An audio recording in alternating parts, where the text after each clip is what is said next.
Время – наш самый ценный ресурс, а ваши депозиты – это плоды вашей работы и заботы о будущем. Но что если в один момент все, что вы накопили, окажется под угрозой?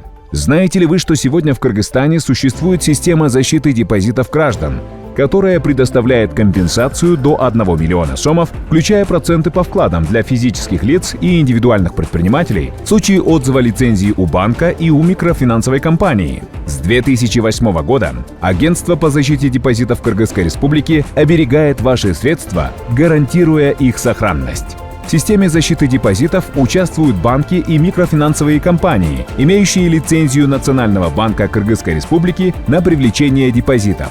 В Фонде защиты депозитов накоплено более 7 миллиардов сомов, а источниками финансирования являются банки, микрофинансовые компании, Кабинет министров Кыргызской Республики и государственные ценные бумаги. Агентство по защите депозитов Кыргызской Республики. Уверенность в будущем начинается с надежной защиты ваших депозитов.